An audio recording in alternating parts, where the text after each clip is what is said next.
SMS Varanasi के 30वें स्थापना दिवस समारोह आधारशिला 2024 का हुआ भव्य आयोजन। पूर्वांचल राज्य ब्यूरो वाराणसी। मुकेश पांडे की report. Varanasi 10 November 2024 school of management sciences SMS के बहुप्रतीक्षित 30वें स्थापना दिवस समारोह आधारशिला 2024 की शुरुआत एक भव्य उद्घाटन समारोह के साथ हुई। इस कार्यक्रम में मुख्य अतिथि के रूप में संपूर्णानंद संस्कृत विश्वविद्यालय के कुलपति प्रोफेसर बिहारी लाल शर्मा उपस्थित रहे। प्रोफेसर शर्मा ने संस्थान के 30 वर्षों की शैक्षणिक उत्कृष्टता की प्रशंसा करते हुए कहा कि इस संस्थान ने अनगिनत युवाओं का पोषण किया है, जो समाज के लिए मूल्यवान संपत्ति बन चुके हैं। प्रोफेसर शर्मा ने सनातन धर्म के अनुसार धर्म की व्याख्या करते हुए धैर्य, क्षमा, संयम, चोरी न करना, स्वच्छता, इंद्रियों को वश में रखना, बुद्धि, विद्या, सत्य और क्रोध न करना, अक्रोध की व्याख्या की। उद्घाटन समारोह में बतौर विशिष्ट अतिथि उपस्थित प्रोफेसर दुर्ग सिंह चौहान, पूर्व कुलपति अब्दुल कलाम तकनीकी विश्वविद्यालय लखनऊ ने समाज को आकार देने में शिक्षा की उभरती भूमिका पर जोर देते हुए कहा कि आज शिक्षा किताबों से परे है। समारोह के एक अन्य विशिष्ट अतिथि पद्मश्री। सर प्लीज एक अपना शॉर्ट इंट्रो दे दीजिए मेरे व्यूअर्स के लिए। मैं प्रोफेसर पीएन झा, निदेशक school of management sciences Varanasi स्वायत्त शासी, आपसे मुखातिब हूँ। आधारशिला अपना दिवस समारोह का क्या करेंगे आपको?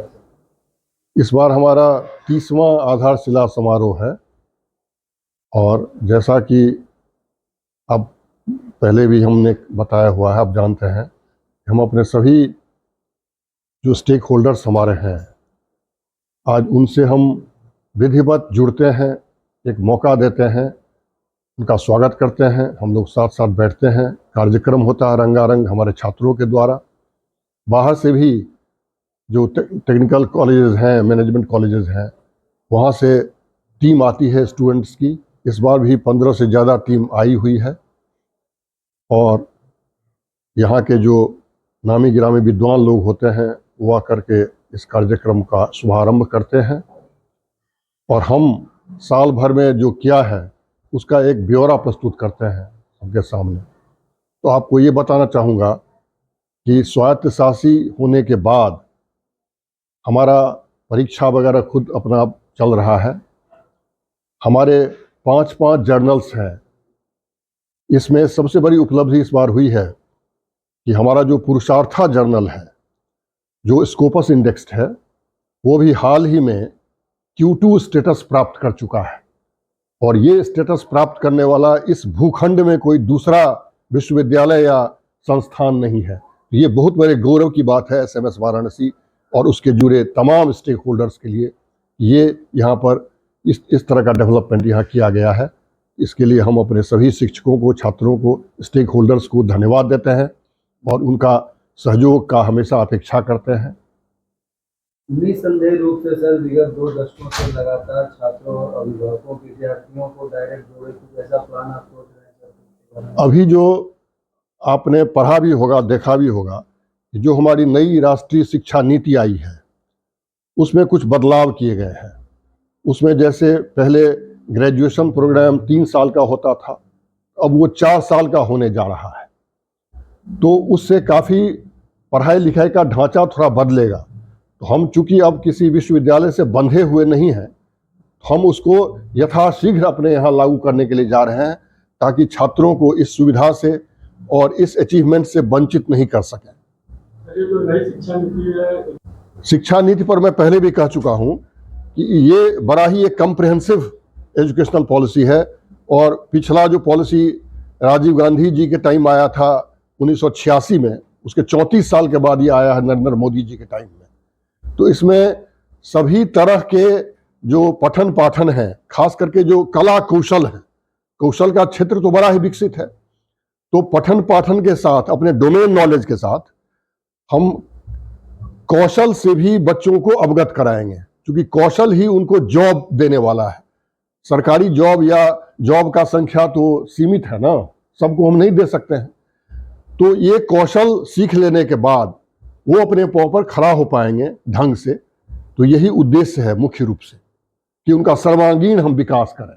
सोशल मीडिया वगैरह पे ये जो छोटे छोटे चाय वाले या पान वाले सर आगे चले जाते हैं, तो एक एकेडमिक जॉब और एंटरप्रेन्योरशिप, इसके बीच में सर युवा बड़ा उलझा रहता है कि वो क्या करें, तैयारी करें सरकारी जॉब का कि एंटरप्रेन्योरशिप करें। देखिए, यही ज्ञान हम लोग ही यहाँ देते हैं। आप जानते हैं कि जो जॉब है, सरकारी जॉब हो या प्राइवेट सेक्टर की जॉब हो, और इंटरप्रेन्योरियल एक्टिविटी जो है, तो हम हमेशा ये बच्चों को कहते हैं कि आगे का जो समय आ रहा है, हमारे देश का TRF एक होता है, टोटल फर्टिलिटी रेट, TFR।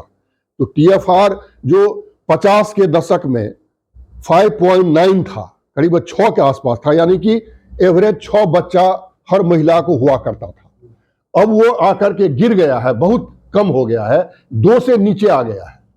और 2.1 जो लेवल है वो पॉपुलेशन रिप्लेसमेंट का लेवल है, क्योंकि उस पर बैलेंस रहेगा। लेकिन उससे अगर कम होना, इसका मतलब आप अंदाजा लगा सकते हैं कि हमारा जो पॉपुलेशन है वो धीरे धीरे कम होता चला जाएगा, और एजिंग पॉपुलेशन है वो बढ़ता चला जाएगा। तो इससे ये होगा कि हमारे जो युवा वर्ग हैं उनके कंधे पर ज्यादा भार पड़ेगी, बूढ़े माता पिता का। तो उस भार को वहन करने के लिए चाहिए पावर, चाहिए पैसा, चाहिए एक सुरक्षा, और वो अपना काम करके एंटरप्रेन्योरशिप करके ही हो सकता है, क्योंकि जॉब तो सबको मिल नहीं सकता है, लिमिटेड है। तो इसीलिए हम एंटरप्रेन्योरियल ड्राइव यहाँ भी चलाते हैं कि हमारे बच्चे उसमें आकर्षित हों और अपने पांव पर खड़ा होके हम हमारे लिए एक अच्छा पॉपुलेशन डिविडेंड एक हमको दे सकें। Thank you sir.